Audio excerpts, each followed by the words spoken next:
Bonsoir et bienvenue, vous êtes sur 90 minutes au Bénin, actualité essentiellement politique avec des démocrates plus exigeants alors même qu'ils ne sont pas encore reconnus, du moins formellement. En attendant du récépissé de création du parti, les leaders ont donné de la voix, des exigences, des mises au point. C'est à peine si le parti en gestation ne sort pas déjà des griffes. Suppression des dispositions sur le parrainage, participation au démembrement de la commission électorale nationale autonome et audit de la liste électorale. La rentrée politique des démocrates fait le tour des réseaux sociaux. Et à la fin, question, comment Éric Ngounité et ses lieutenants parviendront-ils à se faire entendre à quelques mois de l'élection présidentielle au Bénin, où va-t-il leur falloir changer de fusil et d'épaule? Josaphat Dabolino et bienvenue à Bassagan avec moi autour de ce plateau pour analyser cette posture de l'aile dure de l'opposition à Patrice Talon. En attendant d'y revenir avec l'invité du grand oral parfait à Jackie Dje. Nous sommes mercredi 21 octobre, lendemain de l'ouverture au Parlement de la session budgétaire et le discours du président Louis Vlavonou qui fait un état des lieux pas trop reluisant du port réservé au contrôle de l'action gouvernementale. Comment corriger le tir? Cette promesse reste une grosse attente des populations qui ont donné mandat aux députés. Dans les 30 premières minutes, nous ferons également un tour en Guinée où la tension monte. L'opposition qui crie victoire sur la base des chiffres qu'elle aurait collectés par ses propres soins. La CENI qui menace. Lendemain de présidentiel préoccupant donc chez Alpha Condé qui brigue un troisième mandat. Ainsi en va-t-il du sommet de cette émission qui s'ouvre bien évidemment avec la une des journaux.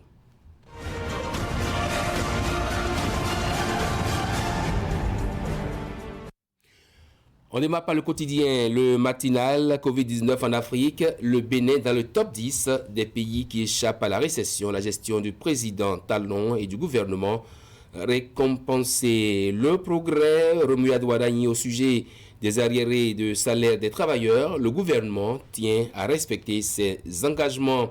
Et puis l'autre vision d'aide salariale héritée par le président Patrice Talon, Romuald Ouadani clarifie et met fin à la polémique. Audience à la criette, 7 dossiers examinés, plusieurs condamnations prononcées. La presse du jour a purement des dettes héritées par le gouvernement du Nouveau Départ, les explications de Ouadani qui confondent davantage Yahi et Kouché. Ouverture solennelle de la session budgétaire au Parlement, 57 minutes de bilan du chemin parcouru, d'annonces et d'engagements forts. Nord-Sud quotidien, période préélectorale, Vlavonou plaide pour la paix. Et puis Romuald Ouadani cette volonté de vider les dettes des travailleurs concerne également les pensionnés. Matin libre à présent, rupture près de 5 ans après, ça regarde trop dans le rétroviseur et les pharaons qui dit parti les démocrates, objectif empêcher la tenue de la présidentielle de 2021. Libération à présent, gestion des communales et municipales passées. La preuve que chaque protagoniste a joué sa partie sur la démocratie béninoise se porte à merveille. Puis financement des partis politiques, le fonds alloué aux partis éligibles est désormais disponible. On finit avec fraternité, contrôle de l'action gouvernementale. Une promesse, grosse attente. Les 25 points extérieurs du jour de la session budgétaire sont à lire en pages 2 et 3 du quotidien Fraternité et puis Criette.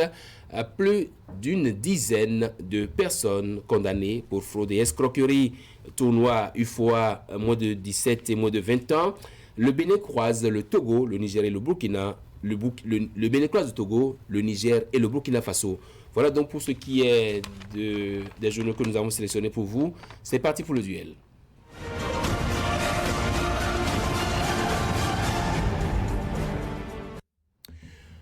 On va commencer par cette actualité en manchette de fraternité, contrôle de l'action gouvernementale, une promesse, grosse attente. Nous sommes bien lendemain de cette session parlementaire qui s'est ouverte seulement hier. Le président Vlavonou qui fait un état des lieux, pas trop reluisant, du port réservé au contrôle de l'action gouvernementale. Alors, comment corriger le tir, Josaphat Dabolino? Comment corriger le tir, c'est de revoir un peu la méthode de travail, le fonctionnement de cette institution parlementaire. Corriger le tir, c'est de voir les députés élus de la 8e législature à véritablement jouer leur rôle, parce que ce n'est pas seulement s'asseoir, aller étudier, examiner, adopter les lois, mais c'est également contrôler l'action, parce que si vous dotez un gouvernement ou un régime de budget, parce qu'aujourd'hui c'est l'ouverture de la session budgétaire, si vous dotez un État d'un budget, vous devez être en mesure de le suivre, de demander des comptes. Et au-delà, bien sûr, de ces comptes financiers qui a lieu de faire, il n'y a que les préoccupations des gens que vous représenter ou que vous êtes supposé représenter au niveau de l'Assemblée nationale, vous devez porter leurs préoccupations. Et ça, c'est pour corriger le tir. Mais ce qui est bien, Emmanuel, c'est que déjà, dans son discours d'ouverture, le président de l'Assemblée nationale, Louis Vlavono, a reconnu que ce volet n'est pas aussi bien coté en matière de fonctionnement au niveau de l'institution parlementaire. Ce qui est déjà, ce qui me réjouit déjà, parce qu'il reconnaît le mal, il a reconnu qu'ils ont gaffé ou ils sont en train de gaffer à ce niveau. Maintenant, si vous reconnaissez votre tort, Emmanuel, qu'est-ce qu'il faut faire? Logiquement, vous corrigez le tort. Parce qu'aujourd'hui, le discours que moi j'ai lu, que j'ai écouté également, me semble bien qu'on est à la veille d'une élection présidentielle, on est à une période où il y a l'agitation politique, donc on veut se faire une peau neuve, encore que la législature qui est en place, la 8e, n'a pas encore la légitimité au sein de l'opinion publique, en tout cas dans la grande majorité. Donc il faut prouver, et ils savent déjà que c'est à ce niveau que le peuple les attaque.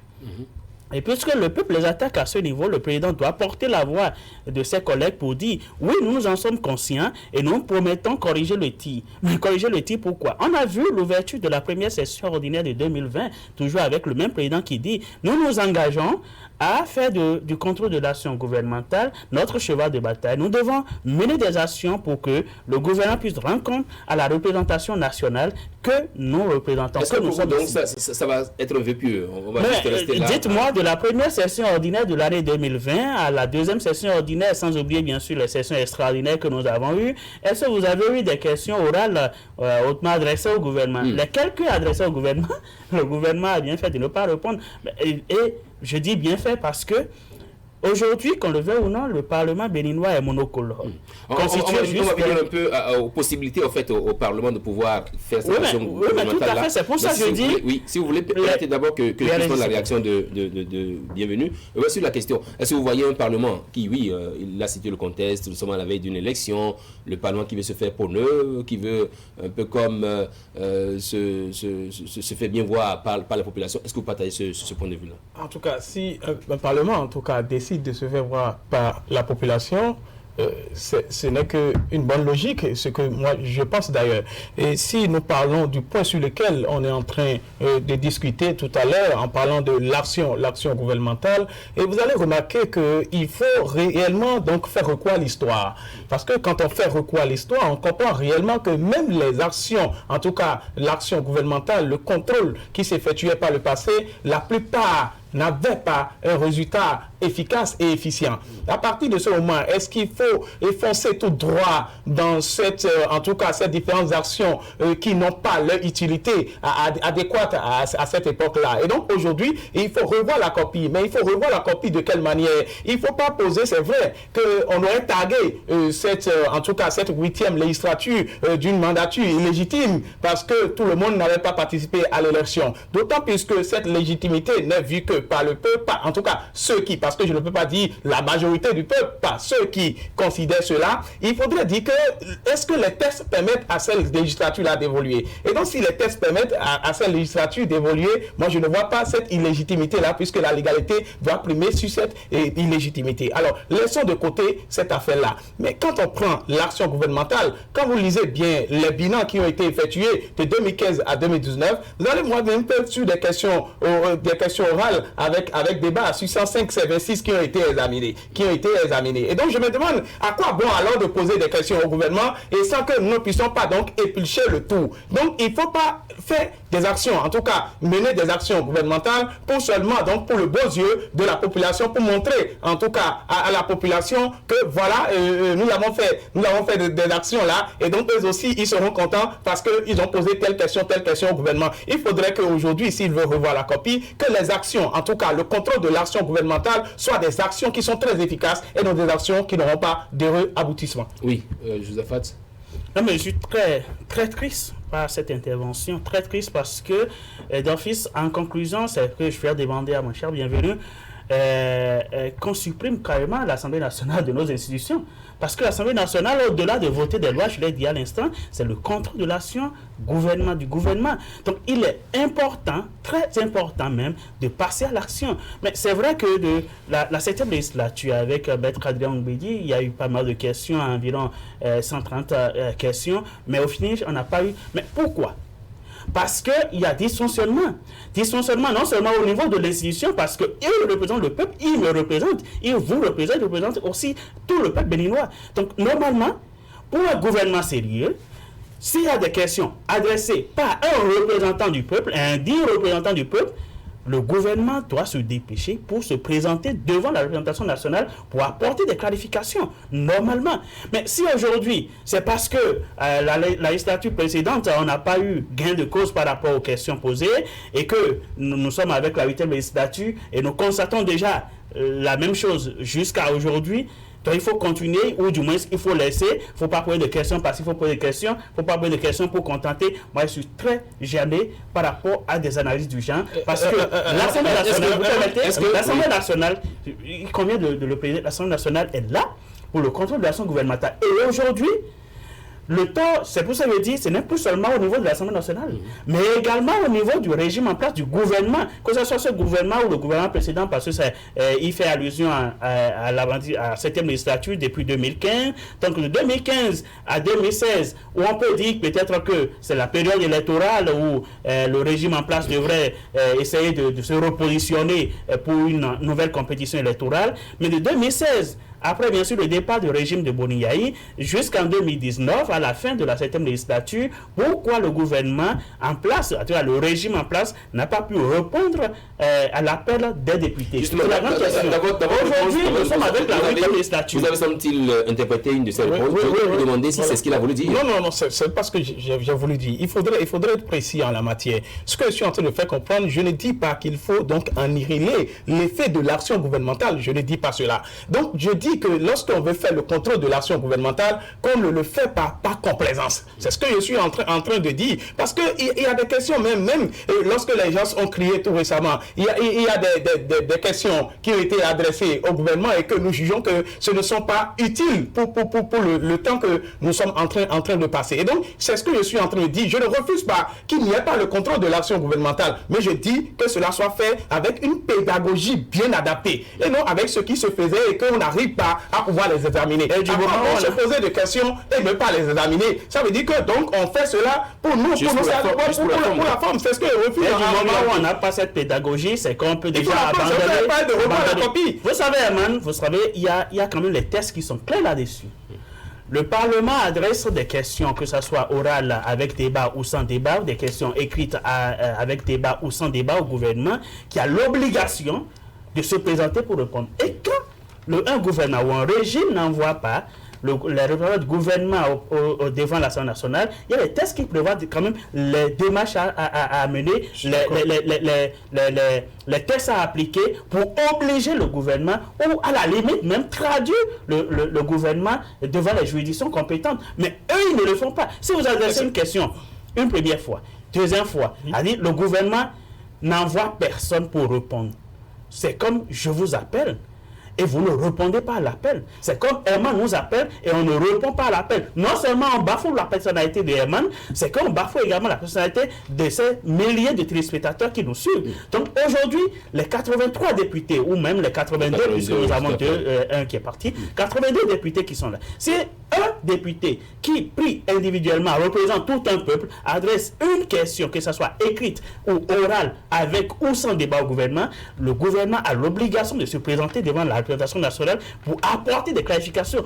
Et si il y a absence une fois, deux fois, les tests disent que vous devez mener d'autres actions pour obliger le gouvernement à le faire. Mais si vous ne le faites pas, la faute à l'Assemblée nationale, ça m'écoeure. Je ne cantonne pas le débat sur le fait qu'on aurait appelé le pouvoir en place à venir répondre à une question orale avec ou sans débat. Parce que vous avez fait allusion à des questions qui sont restées toujours en attente. Mon problème n'est pas là en réalité, parce que nous sommes dans un système démocratique où chaque pouvoir a ses actions. Je ne peux pas, en raison du fait que le pouvoir exécutif ne répond pas aux différents, je dirais, appels du Parlement, dit que le Parlement a failli à sa mission. Non. Si le Parlement décide, c'est ce que je dis en réalité. Je n'ai pas encore dit. Ce que je dis en réalité, c'est que est-ce que nous-mêmes, nos parlementaires, reconnaissent leurs actions? Si réellement on fait un compte rendu ESA au peuple, au bas peuple en réalité, parce que c'est le bas peuple qui devrait les commander. Est-ce qu'en réalité, même le bas peuple connaît sa mission et que ceux qui sont aussi nos représentants connaissent leur mission?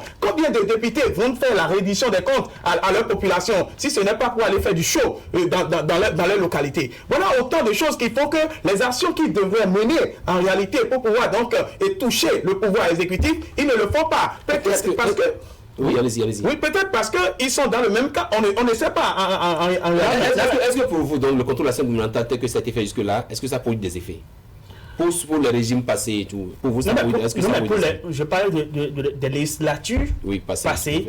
Oui, on a eu des effets dans ce pays. Dans tous les cas ou dans certains cas? Oui, mais dans certains, on ne peut pas dire on peut avoir satisfaction à 100%. C'est presque impossible. Maintenant, on a eu des satisfactions à des moments donnés et c'est déjà bien. Maintenant, si on peut déjà... sur 5, avoir 2 ou 3 satisfactions, là on peut toujours aller. Maintenant, il a posé un problème qui est très sérieux. Moi, je voudrais me prononcer là-dessus. Il a dit, est-ce que les députés connaissent même ce pourquoi ils sont allés à l'Assemblée nationale? Oui, c'est une grande question. Mais vous interrogez les 82 députés qui sont là actuellement, il y a près de 50% qui pourront vous dire non, moi je suis venu parce que j'ai un tel parrain politique, parce que je veux telle estime, parce que...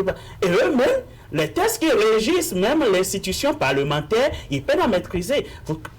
Ça, ce n'est pas peut-être pour le dire sur le plateau, mais il y a des députés qui parfois n'arrivent même pas à comprendre les tests qu'il faut voter. Et nous en avons avec la 8e législature en place. Et ça fait pitié. Ça fait pitié parce que déjà... Faut pas stigmatiser. Non, mais c'est pas... On va pas stigmatiser une législature. Nous avons une législature qui est là, mais je crois qu'aujourd'hui, il faudrait qu'on se dise la vérité en face. Vous avez semblé dire tout à l'heure que vous ne savez pas s'ils sont du même camp. Oui, ils sont du même camp, vous ne le savez pas. Nous avons un parlement monocolore. Nous avons 82 députés parlementaires. Nous avons un parlement qui est composé aujourd'hui de l'Union progressiste, UP, de Bloc républicain. Je suis d'accord avec cela. C'est deux formations politiques qui soutiennent fortement et ardemment les actions du régime en place. Oui. Donc aujourd'hui, ne me dites pas que vous avez au Parlement de l'opposition. L'opposition qu'il s'agit, c'est en termes numériques. L'opposition politique. En fait. C'est en termes numériques parce qu'on a dit, les tests disent clairement, vous devez avoir de l'opposition. Parce que l'UP a plus de députés, dit, oui, nous avons la majorité parlementaire, vous avez la minorité parlementaire. Ce qu'il faudrait dire par rapport à cette affaire de monocolore, moi je le dis toujours, ce qu'il faudrait comprendre à la matière, c'est que est-ce qu'il n'y a pas de débat? Quel est le rôle du parlementaire aussi pour pouvoir voter les différentes lois? Est-ce qu'il ne mène pas le débat? Ce que les autres parlements aussi ont fait, que vous parlez de monocolore ou pas. On a voté dans ce pays le code de la débat qui a été fait. On a voté l'achat des partis politiques. Laissez-moi accoucher d'abord. On a révisé la constitution de 90 le débat qui a été fait. Le règlement était débat. Un débat a eu lieu.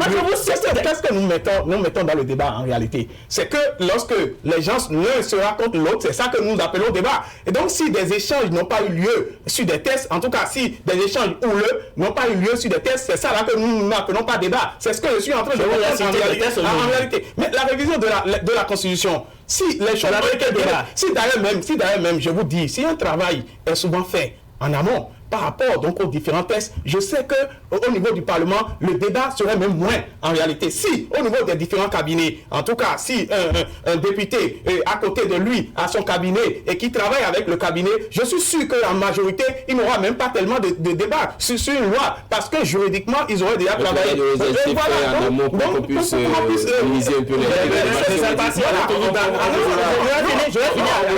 Si vous estimez que le débat, c'est que le débat soit houleux au niveau du Parlement pour qu'on puisse dire que c'est le débat, c'est là que moi je refuse. Il y a toujours débat quand on veut voter un texte de loi, il y a toujours débat. Parce que tout le monde ne peut pas comprendre la règle de droit de la même façon. Ils se posent des questions, ils échangent là-dessus. C'est quand que nous voyons que ça s'est chauffé entre les députés que nous disons que il y a des débats sur le plateau. Allez-y. Je ne sais pas si nous sommes toujours dans le même pays, bienvenue et moi, mais les 82 députés que nous avons, je peux jurer la main sur le cœur que 10% n'ont même pas un cabinet juridique. Mais ils ont de l'allocation pour ça. Ce qui veut dire, aujourd'hui, les textes suivent la procédure législative. La procédure législative, c'est quoi? Pour des tests ordinaires, c'est la commission des lois, c'est des études, et ça vient en plénière. Je sais de quoi vous parlez. Maintenant, s'il y a de ça, mais en plénière, vous êtes journaliste et investiguez au niveau des députés qui sont dans la commission des lois. Vous voyez comment le débat se met même à l'ESC. C'est un filtre. Avant que ça ne vienne en plénière. Mais quand ça vient en plénière, c'est tout un débat qui se met. On a vu comment on a voté des lois dans ce pays. Est-ce que c'est ça la norme? C'est ce que je suis en train de demander. Est-ce que c'est ça la norme? Quand il y a un débat, vous et moi, nous ne sommes pas des opposants, nous ne sommes pas en contradiction, mais je dis, nous menons maintenant un débat d'idées. Et ce débat d'idées, ça doit permettre, ça doit éclairer des gens. Mais si on apporte un test à l'Assemblée nationale et que nous nous retrouvons en plénière et que 83 têtes pensantes que le peuple a jugé à envoyer à l'Assemblée nationale ne puissent pas quand même pas faire un débat autour pour dénicher les contours, pour dénicher les diables qui se cachent souvent dans les tests, alors il y a un problème. Parce qu'aujourd'hui, les députés ont voté des lois. Moi, en tant que spécialiste des questions parlementaires, je me suis approché de beaucoup de députés pour avoir des explications, mais eux-mêmes, ils ne connaissent même pas le contenu de certaines lois.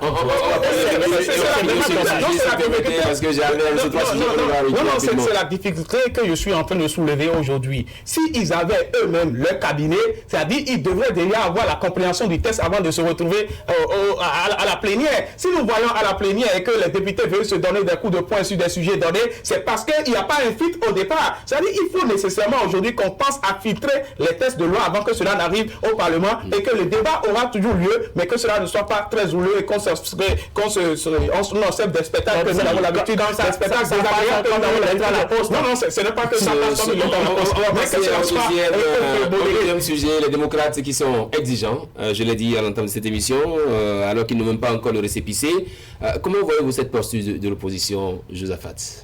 L'opposition dure à Patrice. Non, mais je ne sais pas si je dois encore les appeler les opposants, parce que là, il s'agit des acteurs de la vie politique, des acteurs qu'on a connus par le passé, mais qui aujourd'hui, en tout cas officiellement, légalement, n'ont pas encore cette casquette pour mieux se prononcer. Moi, j'estime juste que ce sont des gens en devenir, des opposants en devenir, qui se sont prononcés en attendant bien sûr le surpassé. Pour se prononcer, je l'ai dit sur ce plateau il y a quelques jours déjà, il faudrait qu'ils aient l'existence légale, ce qui n'est pas encore le cas. Donc, avec quelle casquette Éric Ngoundété s'est prononcé? Moi, c'est ma grande préoccupation. Parce qu'il se dit président du parti Les Démocrates. Oui, mais ce parti n'existe pas encore. Si on doit avoir un dialogue aujourd'hui, si on doit discuter avec des gens, même je crois que même les dirigeants actuels vont dire, mais ceux-là qui se sont prononcés le week-end ou au cours de leur sortie, mais ils se sont prononcés en tant que qui? Même en tant que citoyen. Même si c'est en tant que citoyen, vous et moi, on comprendrait, on dira oui, c'est un citoyen qui a... Mais si il va avec la casquette de... Nous sommes du parti Les Démocrates qui n'existe pas encore, il y a un problème. Toutefois, n'empêche, ils ont dénoncé les réalités quotidiennes que nous vivons. Et là, c'est peut-être à ce niveau qu'on peut peut-être opiner. Oui. Et je suis prêt quand même à... D'accord, on va prendre d'abord les premiers avis de... Il ne faudrait pas dire, quand j'analyse un peu ce que Josaphat dit, il ne faudrait pas dire qu'ici, nous venons livrer au froment le parti Les Démocrates. Vous savez que juridiquement, le parti Les Démocrates n'existe pas. C'est un parti de fait, ce n'est pas encore un parti de droit.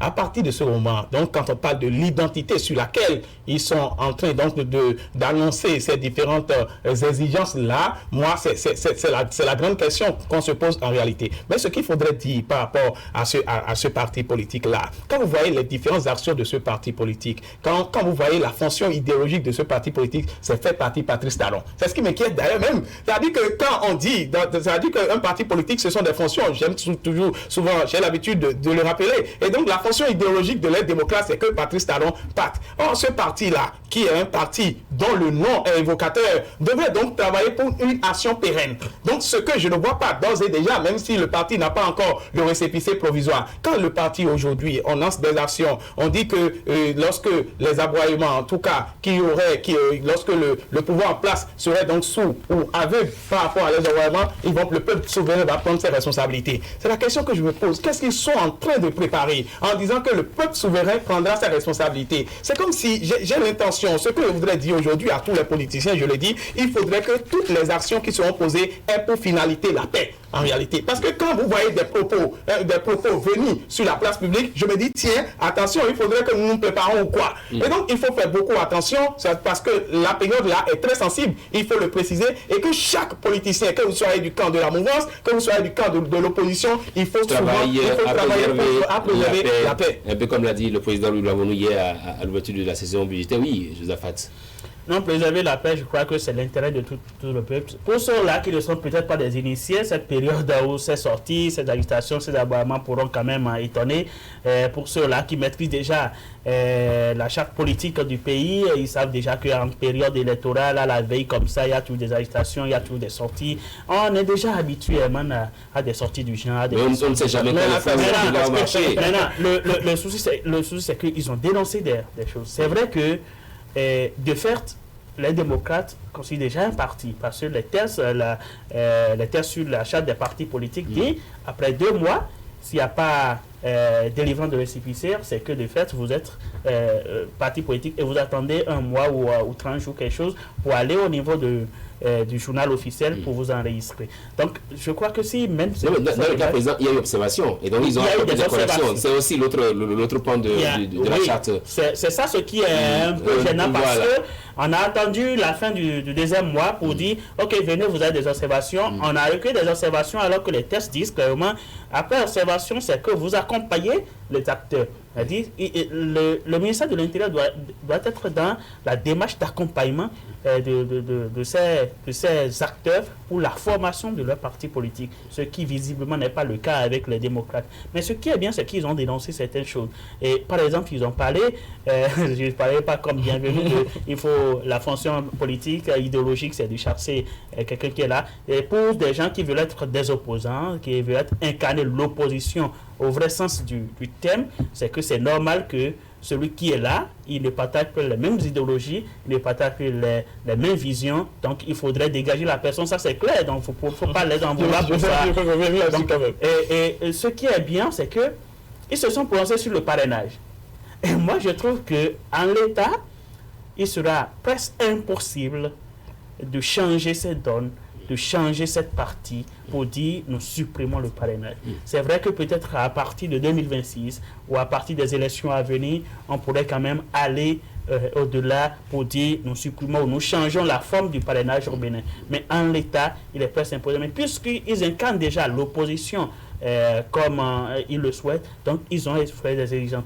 Autre exigence, c'est que eux, ils veulent aller contre les thèses en obligeant en quelque sorte le ministère de l'Intérieur à leur délivrer le récépissé. Je ne sais pas de quelle manière, mais je crois que les tests existent et qu'ils feront l'essentiel puisque les tests leur disent si au bout de tel moment il y a le silence, c'est que vous avez la possibilité de mener telle démarche. Je crois que en tant que démocrate, qu'ils explorent déjà cette piste et le reste, le peuple pourra en juger puisque le peuple est suffisamment mûr aujourd'hui pour prendre des décisions.